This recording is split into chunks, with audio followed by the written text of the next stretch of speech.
Hello everyone, welcome back to Sri Radha Manohar Creations. I hope everyone are doing great. నేను ఈరోజు purple and blue colour combo set bangles ఎలా చేస్తున్నానో మీకు ఇక్కడ వీడియోలో చూపిస్తున్నాను. నేను ఇక్కడ బ్యాంగిల్ యూజ్ చేసింది మెటల్ బ్యాంగిల్స్ అండి, ప్లాస్టిక్ బ్యాంగిల్స్ కాదు. ప్లాస్టిక్ బ్యాంగిల్స్ అయితే కొంచెం బేస్ ఇంకా పెద్దగా ఉంటుంది అండ్ వైడ్నెస్ కూడా ఎక్కువ ఉంటుంది. మెటల్ బ్యాంగిల్స్ కాబట్టి ఇవి చిన్న చిన్న బ్యాంగిల్స్ మనం ఒక దగ్గర అటాచ్ చేసి చేయాలి కాబట్టి కొంచెం విడ్త్ తక్కువ వచ్చింది మనకి. దానికి తగ్గట్టే నేను డిజైన్ చేస్తున్నాను. ఇవే బ్యాంగిల్స్ ఇంకా ప్లాస్టిక్ బ్యాంగిల్స్ మీద చేస్తే ఇంకా డిజైన్ విడ్త్ పెద్దగా ఉంటుంది కాబట్టి ఇంకా కొంచెం క్లియర్ కట్గా ఉంటుంది. సో ఇక్కడ నేను యూజ్ చేసిన స్టోన్స్ వచ్చేసి purple diamond kundans and square కలర్వి వైట్ కుందన్స్ ఫస్ట్ బేస్ కింద యూజ్ చేసుకున్నాను. సో ఇలా నీట్గా ఫెవిక్రిల్ గమ్ యూజ్ చేసి ఇవి స్టిక్ చేసుకోవాలి. సో ఇక్కడ కొంచెం స్పీడప్ చేశాను ప్రాసెస్ సో దట్ ఫాస్ట్గా వీడియో అయిపోవాలని.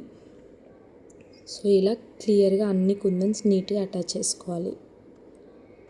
సో నీట్గా అటాచ్ చేసుకున్న తర్వాత ఈ లాస్ట్ కొంతమందికి కొంచెం గ్యాప్ మిగిలిపోతుంది, కొంతమందికి కరెక్ట్గా వచ్చేస్తుంది. ఇక్కడ నాకు ఈ బ్యాంగిల్కి కరెక్ట్గా వచ్చింది, గ్యాప్ ఎక్కడ రాలేదు. ఒకవేళ గ్యాప్ వచ్చి ఉంటే పర్పుల్వి 2 స్టోన్స్ పెట్టడం కానీ లేకపోతే వైట్ ఒక స్టోన్ పెట్టడం కానీ సెట్ చేసుకుంటే సరిపోతుంది. దీని తర్వాత మనం ఇక్కడ మళ్ళీ పైన 3D ఎఫెక్ట్ కింద మళ్ళీ డైమండ్ పర్పుల్ బ్యాంగిల్స్ పేస్ట్ చేస్తున్నాను. ఇక్కడ యూజ్ చేసిన గమ్ వచ్చేసి B7000. ఇక్కడ ఫెవిక్రిల్ గమ్ యూజ్ చేయొద్దు, స్టిక్ గట్టిగా అంటుకుంటుంది ఈ గమ్ అయితే. సో ఇలా నీట్గా అన్నీ ఒకదానిపైన ఒకటి క్లియర్గా స్టిక్ చేసుకోవాలి. కొంచెం ఓపికతో చేయాలి. సో చేసుకున్నాక ఇక్కడ సైడ్ గ్యాప్స్ మిగిలాయి కదా, ఈ గ్యాప్స్లో మీ ఇష్టం అండి. సర్కిల్ కుందన్స్ పెట్టుకున్నా బాగుంటాయి. ఇలా ట్రయాంగిల్ కుందన్స్ నేను 3mm తీసుకున్నాను. ఇలా స్ట్రైట్గా కాకుండా కొంచెం బెండ్ చేసి పెడుతున్నాను సో దట్ అవి ఊడిపోకుండా ఉండడానికి. మనకి మెటల్ బ్యాంగిల్ విట్నెస్ కొంచెం తక్కువ వచ్చింది కదా అందుకని.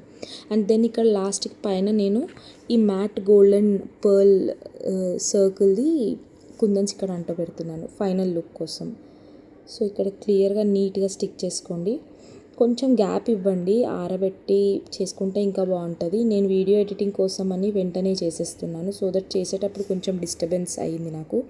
ఫైనల్గా అయితే అవుట్పుట్ బాగా వచ్చింది, నేను మేనేజ్ చేసి చేశాను. సో ఇలా ఈ 2 బ్యాంగిల్స్ టర్న్ అవుట్ అయినాయి, బాగున్నాయి కదండి.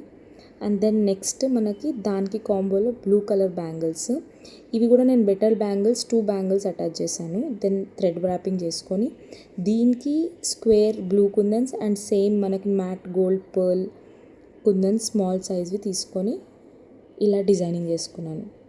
సో దీనికి నేను గమ్ B7000 యూజ్ చేసుకున్నాను. చిన్న బ్యాంగిల్ కదా, తొందరగా ఊడిపోయే ఛాన్సెస్ ఉంటుంది, అందుకని ఊడిపోకుండా ఉండడానికి నేను ఈ గమ్ యూజ్ చేసుకున్నాను. ఇక్కడ గ్యాప్ రాలేదు కాబట్టి ఈ గమ్ చాలా బాగా యూజ్ అవుతుంది. గ్యాప్ వస్తే మాత్రం మనం ఫెవిక్రిల్ గమ్మే యూజ్ చేసుకోవాలి.